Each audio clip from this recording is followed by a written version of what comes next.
we need to look at the curriculum of the police in this country.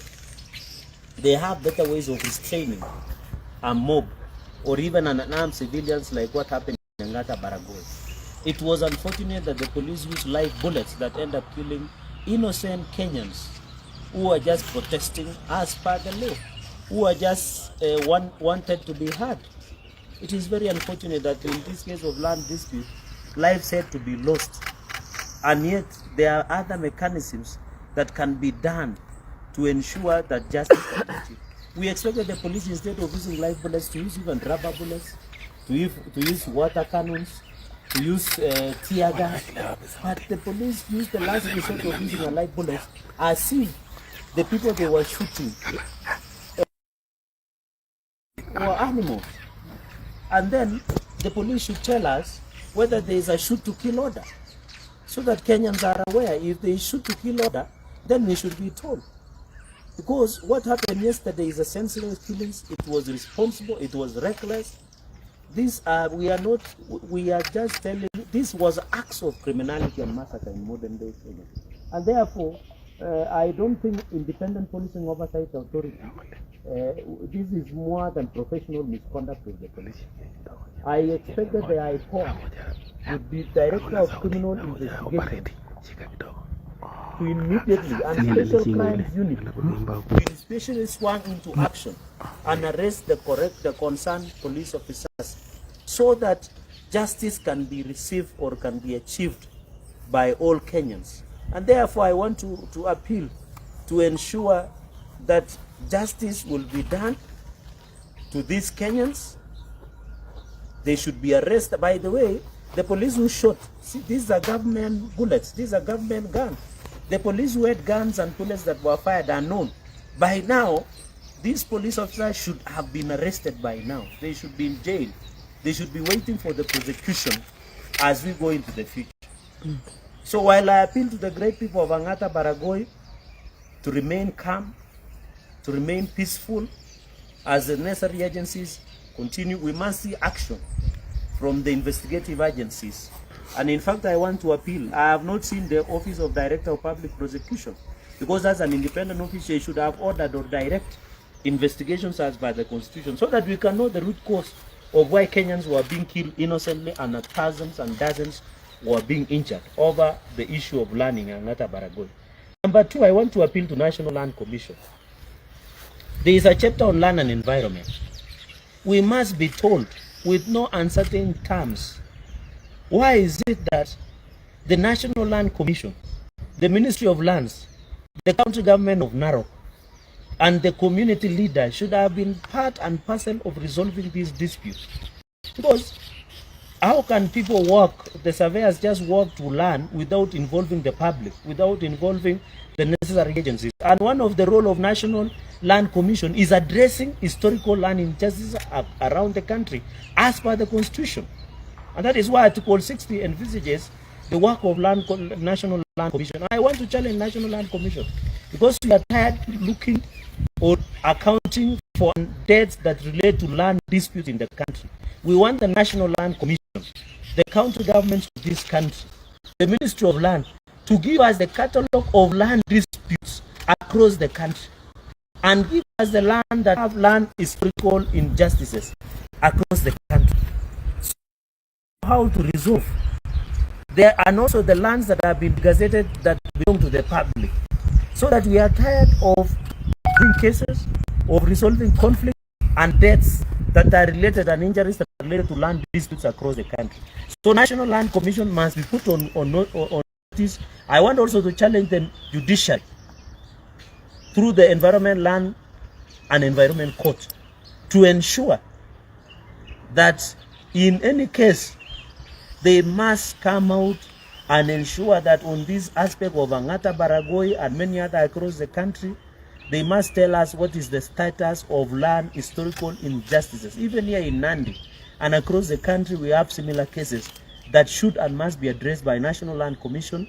The judiciary also should be sensitive when they are making decisions concerning community land and adjudicating and demarcation. They must be careful, because land in this country is a very sensitive issue going into the future. So I want to appeal to the nation that we need to put this thing behind our back and ensure that the necessary agencies swung into action, the DCI, the ODPP, the IPO, Independent Policing Oversight Authority. I'm told they are on the ground, but this thing is beyond professional misconduct. It is beyond professional misconduct. It is an act of criminality. This is a violation of the Constitution. This is murder. There is no better way than this crime that has been explained than murder. This is pure murder in a broad daylight.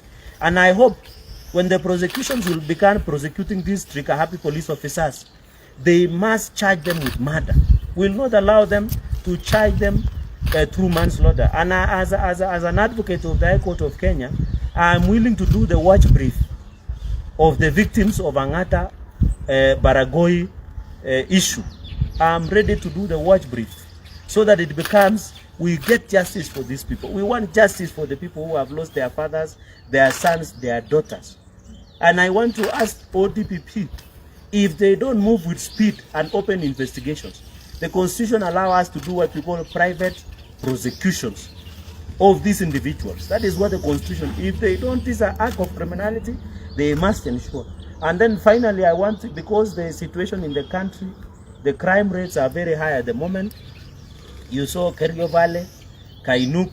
The other day we saw Dasanaj attacks from, and you saw the National Crime Institute released that there is a reemergence of gangs around the country. We saw Nairobi is leading with 73, Mombasa has 53, and across various regions that are related. I want to challenge the Ministry of Interior, the Ministry of Homeland Security to be on the watch to ensure. But yesterday I was shocked that the Minister of Interior, when he received this news of killings in Angata Barrikoi, his comments were very reckless, it was very insensitive, and it wafts and smells incompetence, as I've always said about his track record in any ministry. And I said in Parliament the other day, the danger with Homeland Security is that when a mistake happens, you lose life. But that is the danger of Ministry of Homeland Security. And by the way, during Kithure Kindiki's era as the Minister of Interior, there was semblance of stability and peace and tranquility. And even we had brought the crime rate in the country down. So when you see our old minister yesterday, after receiving these news, making reckless comments, insensitive comments, and incompetent comments, and I say that, you know, this ministry is very sensitive, the docket is very sensitive, and we need people who are sober, people who are wise, who can run the ministry when they are alert and they know what should happen. We have seen here in Cherargei Valley, we have seen people be killed in Tiati, we saw in Kainuk re-emergence of gangs. We need somebody who can be sensitive to the situation. And you know, when you lose, you know, in Ministry of Lands, Interior, when lives are lost, you can't recover. At least when the road is bad, we can fix it. At least when there is no electricity, we can bring it back. But when it comes to the issue of interior and national security, is a serious matter. And therefore, if we needed to ensure that the boots are on the ground. Let justice be done to the people of Angata Barrikoi and across the country. We need the issue of security to be addressed once and for all. We need the necessary agencies to do their work. But tunaambia watu Angata Barrikoi poleni sana kwa kupoteza watu, na mimi nimesema ya kwamba tunatoa pole zetu kama kaunti ya Nandi, na tunasimama na wale ambao wamepoteza familia, ndugu zao na madada zao, na wala wako mahospitalini pia tunawaombea. Na mimi nauliza serikali waweze kupeana pesa ya matibabu na pia watoe pesa ya mazishi kwa wale waliokufa, na wale ambao serikali ifanye compensation ama ridhaa kwa zile familia ambazo wamepoteza wanajamii.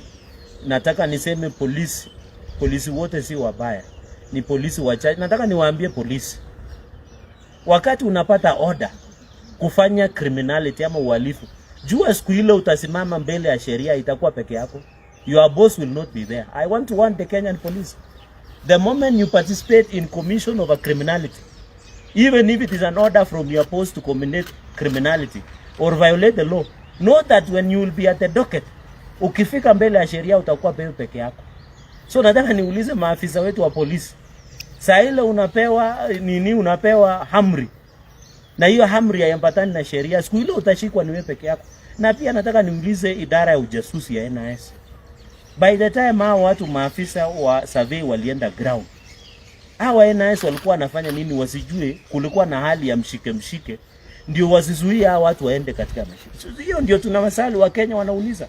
Because hizi vyombo vyote vya serikali tunawapea pesa katika bunge. Kwa mfano wale NIS tuliwaongezea 6 billion ndio wafanye kazi mzuri. So pia lazima watu waambie walifanya nini ndio hiyo mshike katika mashinani ilionekana kivipi. Lakini nataka niwaulize maafisa wa polisi wanafanya kazi mzuri, lakini nijua siku ile utakeuka ama utaharibu amri ya sheria ama ufuate amri ya mdosi wako ambaye ambatani na sheria, siku ile utashikwa peke yao. Na mimi nataka niambie TPP na wale DCI wafanye uchunguzi haraka. Wale maafisa walifanya ikitendo wafunguliwe mashtaka. Mimi kama wakili na wengine tutaungana kusaidia family kufanya ile watch brief ndio haki itendeke kwa hizo jamii. Na mimi nauliza National Land Commission, Wizara ya Ardhi, County Government ya NAROK na zile kaunti zote zetu watuambie jinsi mwafaka ya kusuluhisha utata wa mashamba katika taifa letu la Kenya. Ndio wa Kenya wapate haki yao. Ile ilifanyika huko na polisi pia najua tutatakana kuangalia curriculum. Na mimi nataka niseme ya kwamba hawa mapolisi wetu wafae kamera ile inaitwa body cam. Ndio ikuwe rahisi kutuchukue recording ya wale polisi wafae body cam. Tulikuwa tumeweka pesa wafae body camera na pia polisi wawache kutumia ile live bullets. Wangetumia hata rubber bullets, watumie maji, ile maji tulikuwa kidogo ile ya protest ilikuwa imebaki mahali, watumie hiyo ilikuwa na kala ya pink. Pia wanaweza tumia tear gas. By the time wana shoot ile shoot to kill, wakuwa wametumia hizi mbinu zote. Unapigaje risasi Mkenya mwenye hana kitu kwa mkono? You know we need to be fair in this country. Na hii ni miaka 63 baada ya uhuru.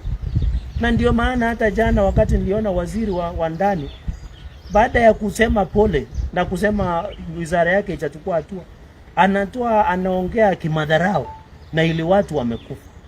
Sisi hatutakufa. Na nilikuwa nimesema kule bungeni, wakati mtu ukifanya makosa katika wizara ya masuala ya ndani, maisha inapotea ambayo itapatikana.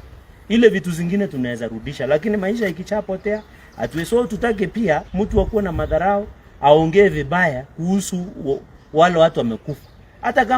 Hata kama wananchi walikuwa wamefanya makosa, polisi hawakuwa na sababu yote ya kuwapiga risasi kwa ua. Kuna sheria, kuna kushikwa, kuna kutia. Mbona wakushikwa wawekwe ndani na wafunguliwe sheria?